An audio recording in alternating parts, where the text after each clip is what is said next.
Hey guys, today I just thought I'd do a video of some Lamborghinis because I picked up this Kyosho Veneno, and I'm going to open it up here. But beforehand, I'm going to just talk about the other ones I have and compare them a little bit. Over here we have Kyosho ones, and over here we have Mini GT, and then there's an LB Works one back there. Um, Maybe you can see on this Kyosho here, it's very dull and muted. The paintwork, it seems like it was maybe laid on too thick. Whereas, the Mini GTs, you can see the crisp lines, but those panel lines are very wide. So there's a fine balance with these diecast manufacturers as to how wide they have to make their panels, knowing that they have to apply paint that has to actually mask the casting itself. Even though this paint looks a little muted, you can still see a little bit of the darkness of the metal material here in this vent area. So even though this is kind of dull and muted, you know, I don't know. Kyosho didn't do a good job on this particular model, in my opinion. Their other one here, this is a Miura SV Hota. No, it's not an SV, it's just a Miura Hota. This one looks a lot better, nice crisp panel lines. I'm guessing metallics and darker colors are easier to paint because they hide more. They're not as translucent. They're very opaque, so you can apply less paint and show more of the panel lines. Whereas solid colors like white and this solid orange, I think you have to put on more paint. Sadly, this one's got a messed up rear. Can't really fix it. But anyways, for the price you can pick these up for, I think they're fantastic. They still have all the logo printing and plastic insert headlights and taillights, so pretty cool. The only thing I don't like are the rigid mirrors, whereas Mini GT has the soft mirrors, so you have a better chance of them surviving some rough play or, if you drop them. Here's a cool Kyosho Diablo Team J-Lock or JLOC. So it's actually a metallic green, and it actually has wider tires in the rear than the front. It's kind of cool. So what I like about Kyosho is it actually tells you what the model is. I picked all these up loose, so I'd never even known about Team J-Lock or J-Look, whatever, JLOC. And so I kind of learned from just that simple fact that they put the model on the bottom, whereas Mini GT has nothing. Nothing there, just the brand, nothing but the brand, and made in China. And this one, made in China and the brand. So, in the future, if you pick these up used, unless you really know your cars, you're not going to know what the vehicle is. And I just think it's weird that you wouldn't have the name of the vehicle on the bottom of your casting. So, or at least like a print, a tampo print saying this is a Huracan. This is a Huracan with a LB body kit, that kind of stuff.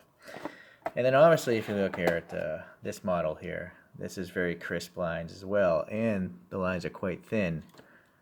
Well, actually, no, they're very similar in thickness. Maybe a tiny. Actually, they look a tiny bit thinner here for my naked eye. So you're getting a very much more crisp detail of the molding here on this one. But this is an expensive model, so it's to be expected. It might be resin as well, and that casting something in plastic or resin, you can get finer details than casting something in metal. Okay, anyways, let's get to it, guys.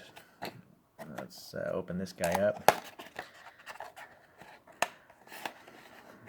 What's going on here? We got a bunch of glue. So that's... Oh, it's like a weird folded box there. Okay, Kyosho 50th anniversary. Got the standard screw thing. Get my little solar turning display. I did another video, guys, of how to just take some sandpaper and spray mount it or double-sided tape it to the solar tabletop there, and you could just use some paint and some hobby grass, and you can make a cool little diorama coaster there. But still, you still get enough access to the solar panels so it spins. Alright, so there we go. Looking at it, comparing to Mini GT, the panel lines on this one are quite nice considering it's a metallic white. So maybe you don't need as much paint with the metallic white than you do with the a solid white. See, even this solid white here on the Mini GT, let me focus here, around that gas cap, you can see the darkness of the metal casting because it's take a lot of white paint to fill in or make it opaque. You can see a little bit of the darkness of the casting. But a metallic white, I don't think you need as much paint because there literally are flakes of mica in there. I think it's usually mica they use to make that shininess. So this is a sweet model. I know I've seen some other YouTube videos of this, but I'm using any excuse to really show off these cars because I just really like them, you know. They're so small but so detailed, so it's a great hobby that I discovered by watching everyone else's videos. So I appreciate everyone else putting up videos and expanding the market. I'm sure the manufacturers must love you guys.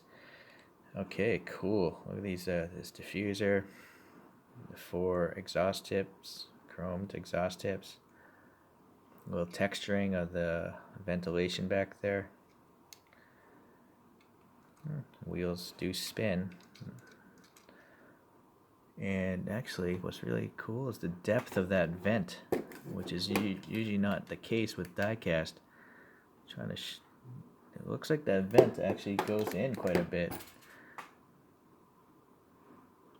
Yeah, that actually is recessed. It's not painted black. It's actually black dark air in there. I can't tell how far it goes in there because the thing is so dark, but that's a nice thing about this one.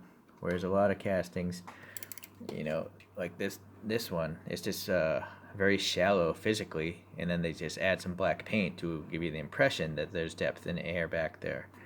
But this one, it actually does go into the body, so that's pretty impressive, Kyosho. I'm guessing this is one of the latter or the latest molds from them, so they've improved over the time.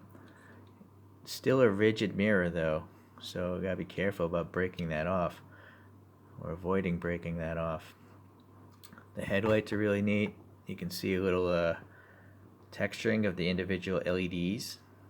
Hopefully you can see that. There you go. All right, so that's pretty neat. I don't know if that's painted back there or no. It looks like it's just some sort of, maybe it's molded in to give the impression of those dots. But the logo is nice.